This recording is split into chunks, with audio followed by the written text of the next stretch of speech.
अब यहाँ क्रेजी तरीके से ये ऐसे कार आती है और पेड़ में क्रैश हो जाती है। अब यहाँ कार के नंबर प्लेट पे ध्यान दो, GDD03691। ये क्यों मैंने हाईलाइट किया, बिकॉज ये नंबर प्लेट बहुत ही क्रूशियल है। ये ना कि सिर्फ फिल्म के टाइमलाइन बल्कि फिल्म के कोर प्लॉट को लेकर भी एक आइडिया हमें दे सकता है। फिर यहाँ इवेंचुअली राया सबको मारेगा एंड मोस्ट प्रोबेबली इसे भी। लेकिन यहाँ पर एक और ट्विस्ट है जो कि पॉसिबल है एंड आई गेस काफी लोगों ने इसको मिस भी कर दिया।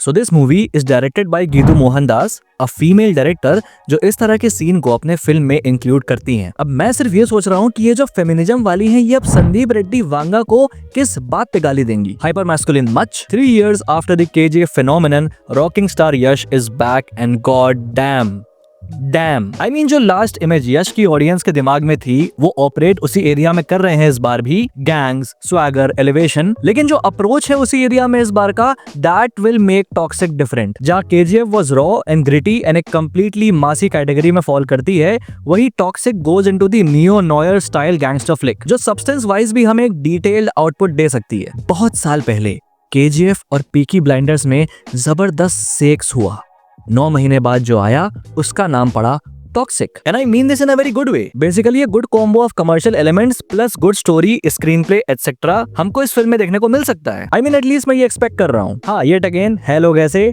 मैट बोल रहे हैं, सॉफ्ट बोल रहे हैं। ये चीज बर्थडे पीक के टाइम पर भी कुछ लोगों ने बोली थी और इस बार भी बोल रहे हैं। मैंने तब भी अग्री नहीं किया था और मैं इस बार भी इस चीज से अग्री नहीं कर रहा हूँ। Again this my personal opinion of course. The visuals, the colour grade, aesthetics, they are absolutely great to watch. And let me remind you कि धुरंधर को भी सस्ता एनिमल बोला गया था जब उसका टीजर आया था पहली बार। बाकी तुमको पता है क्या हुआ। और कुछ लोग तो, कुछ अनोखे लोग, मतलब कि अभी उनका फेवरेट एक्टर इसमें होता तो भाई उनको गूज़बम्स आ जाते, गूज़बम्स। ठीक है ना?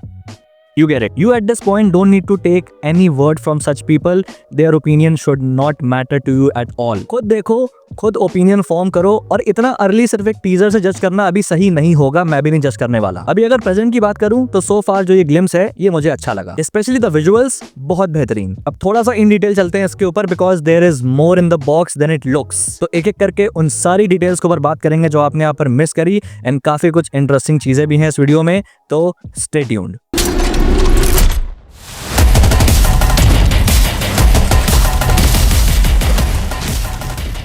तो टीजर शुरू होता है ऐसे ग्रेवयार्ड से जहां किसी का फ्यूनरल चल रहा होता है एंड फिर ऐसे ढेर सारी कार्स एंटर होती हैं जो होती हैं इस बंदे की, who is most probably a gangster या हम कहें क्राइम बॉस, जो अपने बेटे के कॉफिन के साथ आया है as he clearly states here. I want my son to have a peaceful burial. Also देखो वो ये भी पूछता है कि do you think he will come? Do you think he'll come?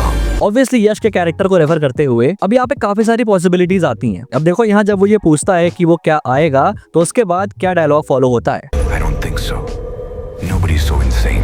कि कोई इतना इंसेन, इतना सनकी नहीं हो सकता। तो पहली पॉसिबिलिटी ये है कि यहाँ इसके बेटे की डेथ के लिए यश का ही कैरेक्टर रिस्पॉन्सिबल हो सकता है। माइट भी वो एक राइवल है इस बंदे का एंड उसी ने उसके बेटे को मारा है। काइंड ऑफ एक लाइन क्रॉस हो गई यहाँ पे, जस्ट लाइक इन धुरंधर कि बच्चे को नहीं मारना चाहिए था वाला। और अब ही इज आस्किंग कि क्या इसके बाद भी वो उन पे हमला करने की जरूरत करेगा। दूसरी पॉसिबिलिटी है कि भाई यश और इस बंदे के बीच में एक ऑन गोइंग गैंग वॉर चल रही है एंड उसी गैंग वॉर के बीच में किसी और वजह से इसका बेटा मर जाता है एंड ये बस होप कर रहा है कि एटलीस्ट उसके बेटे के फ्यूनरल को वो शांति से कर लेने दे। इस वक्त कोई हमला या उनके अगेंस्ट कोई भी ऐसी चीज ना करे। आर हीरो बीइंग हीरो उसके सबसे लोएस्ट पॉइंट पे उसे अटैक करने आ जाता है। हरामी है प्योर वाला। तीसरी पॉसिबिलिटी है कि यश इसी गैंग का मेंबर है who has gone against him. ये पॉसिबिलिटी आती है due to the similarity in यश's अपीयरेंस, वही ब्लैक क्लोथिंग एंड ऑल इन्हीं गैंग मेंबर्स की तरह। अब यहाँ क्रेजी तरीके से ये ऐसे कार आती है और पेड़ में क्रैश हो जाती है। अब यहाँ कार के नंबर प्लेट पे ध्यान दो, GDD03691। ये क्यों मैंने हाईलाइट किया, बिकॉज ये नंबर प्लेट बहुत ही क्रूशियल है। ये ना कि सिर्फ फिल्म के टाइमलाइन बल्कि फिल्म के कोर प्लॉट को लेकर भी एक आइडिया हमें दे सकता है। अब जो बर्थडे पीक आया था उसमें मैंने ये बताया था कि ये फिल्म गोवा में सेट होगी 1980s के अराउंड। अब यहाँ पर इस नंबर प्लेट के फॉर्मेट पर ध्यान दो अगर,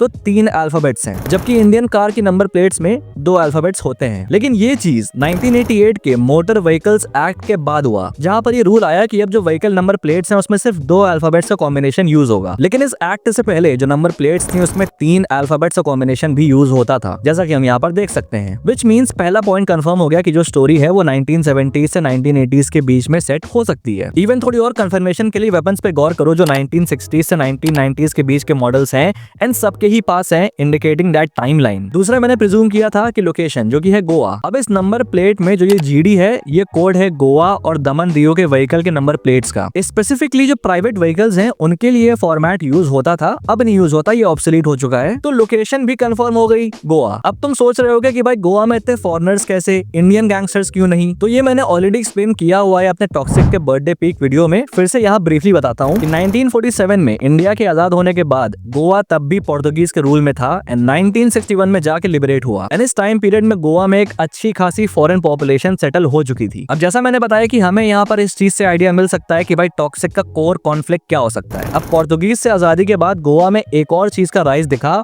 और वो था द कसिनो माफिया। 1992 तक गोवा में कसिनोज वर इलीगल, तो उससे पहले तक इसको कुछ ग्रुप्स ऑपरेट करते थे विच वर द कसिनो माफिया और इसमें मोस्टली रशियंस, इजराइलीज और अफ्रीकन होते थे। यहाँ इस बंदे का एक्सेंट भी देखो, Russian. Want my son to have a peaceful burial. So you get the idea. And Russians भी वाइडली क्रिश्चियनिटी को फॉलो करते हैं, तो इसलिए हम यहाँ पर ये फ्यूनरल देख सकते हैं। तो ये भी एक कसिनो माफिया के ग्रुप का लीडर हो सकता है। टॉक्सिक के बर्थडे पीक में भी कसिनो था एंड जो पोस्टर्स आए हैं उसमें भी कसिनो एक मेजर हाईलाइट है अगर तुम बैकग्राउंड में नोटिस करो तो, which makes it highly possible कि टॉक्सिक भी कसिनो माफिया के प्लॉट के अराउंड रिवॉल्व कर सकता है, जहां पर जो यश का कैरेक्टर है वो इस कसिनो माफिया का राजा बनना चाहता है। Theory. Also this number 691, since यहाँ क्रिश्चियनिटी का थीम प्रेवलेंट है तो हम बिब्लिकल रेफरेंस ही लेंगे, जहां जो नंबर 691 है जो कि हेब्रियू वर्ड H691 के अकॉर्डेंस में आता है, जिसका मतलब है हीरो या द वेलिएंट वन, मतलब कि बहादुर, हिम्मती। तो यहाँ पर कार क्रैश होती है and this guy ask what the fuck is going on. भाई क्या हो रहा है अंदर एक्चुअली, सही हो आप। अब इस व्हीकल को भी देखो, ये एक ब्लैक हर्ट्स कार है 1961 मॉडल। इस कार का जो ऑफिशियल यूज है वो होता है कॉफिन्स को ले जाने के लिए। ये दरवाजा जो पीछे वाला जो है इसी में कॉफिन को रखते हैं। अब जिस कार में जीवन खत्म होने के बाद इंसान अंदर जाता है उसी कार के अंदर जीवन पैदा करने वाली हरकतें हो रही हैं। लेकिन यश से पहले एंट्री होती है इन भैया जी की, जो ऐसे आते हैं और एक बॉम्ब डेटोनेटर को अटैच करते हैं कार से। अब इस आदमी के सर पे गौर करो तो एक वेल्डर गॉगल हम देख सकते हैं, अगेन ओल्ड मॉडल, इंडिकेटिंग कि ये काइंड ऑफ एक मैकेनिक है एंड जिस तरह से he is handling the bomb most probably एक बॉम्ब एक्सपर्ट भी हो सकता है। अब इसने डेटोनेटर को यहाँ ऐसे कार में फंसा दिया और यहाँ पे आता है टीजर का सबसे अनएक्सपेक्टेड मोमेंट, रॉकी भाई बिकम्स हॉर्नी भाई। 2 मिनट साइलेंस फॉर दोस्त जिन्होंने फैमिली के साथ टीवी पर इस टीजर को देखा। आई एम ऑल्सो सीइंग कि कैसे अनफेवरेबल रिएक्शंस आ रहे हैं इस पार्ट पे कि भाई इसकी जरूरत क्या थी, क्या ये बहुत ज्यादा अननेसेसरी था। बट मेरे हिसाब से दिस इज एविडेंट पहले टीजर से ही कि फिल्म का टोन कैसा होने वाला है। ये गैंगस्टर फिल्म थोड़े से एडल्ट वाले स्पेक्ट्रम में आती है एंड अगर यश के कैरेक्टर के हिसाब से भी देखो तो इट इज वेरी एप्ट। एक गैंगस्टर, एक क्रिमिनल जो फिजिकल प्लेजर ऑब्टेन कर रहा है from writing as well as visual point of view, I think there is nothing wrong. जो फिल्म है वो एडल्ट ऑडियंस के लिए बन रही है एंड हेट करने के चक्कर में कोई इस बात पे ध्यान ही नहीं दे रहा है कि इस सेक्स सीन को कितना क्रिएटिवली यूज किया गया है। मतलब the concept of a bomb detonator attached to a funeral car, जिस फ्यूनरल कार के अंदर सेक्स हो रहा है और उससे जो कार हिल रही है वो ही इस डेटोनेटर को ट्रिगर करेगी। This is not something a sane mind would think and I believe it is creative and stylish as hell and I simply can not ignore the visual cues, जैसे कि ये TNT वाला detonator के reflection देखो। तू समझा? हाँ। नहीं, तू समझा नहीं। The final push creating the parallel with the trigger. Okay, bye. Okay, fine. देखिए, मैं इसके ज्यादा कुछ नहीं बोलने वाला। Finally the trigger goes boom boom. चारों तरफ धमाका, सारे गैंग मेंबर्स इधर से उधर। अब ये फ्रेम देखो, ये ग्रीविंग स्टैचू है जो ग्रेव यार्ड में होता है कब्रों के पास, जो लॉस और उससे एसोसिएटेड दुख को सिंबलाइज करता है। अब ये जो स्टैचू है ये आपने काफी हॉलीवुड फिल्मों में भी देखा होगा। सिनेमैटिक कॉन्टेक्स्ट में ये स्टैचू फिल्म में एक मेजर डेथ या फिर एक टर्निंग पॉइंट को सिंबलाइज करता है यूजुअली, जो आई बिलीव यहाँ पर होगा इस आदमी की डेथ, जो एक मेजर टर्निंग पॉइंट साबित हो सकती है इस फिल्म में। अब finally Yash AK Raya comes out of the car. यहाँ उसके हाथ पे हम टैटू देख सकते हैं, एक 2 मुंहे बर्ड का।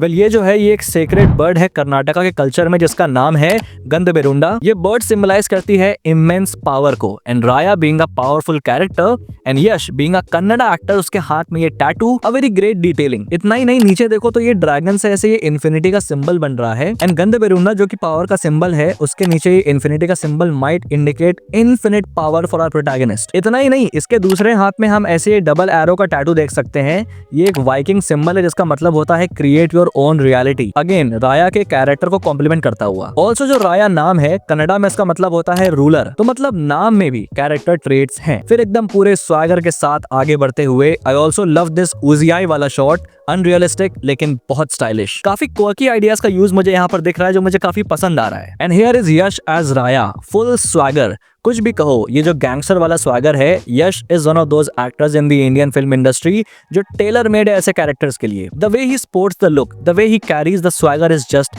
Chefs kiss. फिर यहाँ इवेंचुअली राया सबको मारेगा एंड मोस्ट प्रोबेबली इसे भी। लेकिन यहाँ पर एक और ट्विस्ट है जो कि पॉसिबल है एंड आई गेस काफी लोगों ने इसको मिस भी कर दिया। अब यहाँ गौर करो, ये कार्स और ये गैंग का ड्रेस कोड। अब जो हुमा कुरैशी वाला पोस्टर आया था उसमें गौर करो तो पीछे हम ग्रेवयार्ड देख सकते हैं जो आई बिलीव ये सेम ग्रेवयार्ड है। एंड हुमा कुरैशी के पास जो कार खड़ी है वो सिमिलर है इन कार से। एंड उसे कैरेक्टर का नाम भी एलिजाबेथ है। एंड यहाँ पे जो मॉब बॉस है वो भी एक फॉरेनर ही है, दैट इज अ रशियन। तो हाईली पॉसिबल है कि एलिजाबेथ इसी गैंग से एसोसिएटेड हो, माइट भी इस मॉब बॉस की बीवी हो सकती है। एंड जैसा स्पेकुलेट किया जा रहा है कि जो हुमा कुरैशी है वो इस फिल्म में एक विलन होने वाली है, तो माइट भी यही वो रीजन हो कि यश एके राया ने यहाँ इस मॉब बॉस को मार दिया और अब एलिजाबेथ लेगी उससे बदला और एक स्ट्रॉन्ग फीमेल प्रोटैगनिस्ट के तौर पे हमारे सामने आएंगी। ऑल्सो द लास्ट फ्रेम जहाँ पर ये डेट आती है, यहाँ पर इस स्टैचू पे ध्यान दो। ये स्टैचू है अजराइल का, द एंजल ऑफ डेथ, जिसका रिप्रेजेंटेशन राया होने वाला है इस फिल्म में। तो यहाँ पर खत्म होती है ब्रेकडाउन वीडियो। एंड जैसा मैंने कहा कि ये मेरा पर्सनल ओपिनियन है कि मैंने इस टीजर में कुछ भी ऐसा ग्रेवली प्रॉब्लमैटिक नहीं पाया। और अभी सिर्फ इस टीजर से ही बहुत कुछ है जो अज्यूम नहीं किया जा सकता कि भाई जैसा लोग कह रहे हैं कि ये केजीएफ रिप ऑफ है, दूसरे स्किन में केजीएफ है, रॉकी भाई इन अ पैरेलल वर्ल्ड। हम अभी नहीं कह सकते इस बारे में कुछ भी। क्लैश भी इसका धुरंधर से हो रहा है पार्ट 2 से, जो आई बिलीव हाईली डोमिनेट करने वाली है नॉर्थ में। लेकिन फिर भी इन दोनों में कंपैरिजंस आर नॉट जस्टिफाइड। धुरंधर अलग जॉनरा है, ये अलग है। इनफैक्ट इस तरह से देखो कि 19 को यू गेट वैरायटी। बाकी फर्दर अभी इसके ट्रेलर्स वगैरह जब आएंगे तो हमको और आइडिया मिलेगा कि भाई सब्सटेंस के मामले में ये फिल्म और क्या ऑफर करने वाली है और कितनी इन डेप्थ होने वाली है, कितनी शैलो। जो भी जैसा भी होगा, hoping for the best. I have trust in Geetu Mohandas. तो भाई यहाँ पे खत्म होती है टॉक्सिक की टीजर ब्रेकडाउन की वीडियो। बाकी अगर तुम्हें डिटेल्स पसंद आई हैं तो भाई लाइक बटन हिट करना और हाइप पॉइंट जरूर से देना। और तुम्हारे पास भी अगर कोई डिटेल है जो मुझसे मिस हो गई है तो उन्हें कमेंट्स में लिख के जरूर से बताना। और हाँ, मुझे इंस्टाग्राम पे फॉलो जरूर से कर लेना और इस चैनल को सब्सक्राइब कर लेना अगर नहीं किया है अभी तक, ताकि ऐसी और ऑसम वीडियोस को मिस ना करो। Till then, this is your Pop Culture Net signing off. We'll see you guys in the next video and thanks for watching.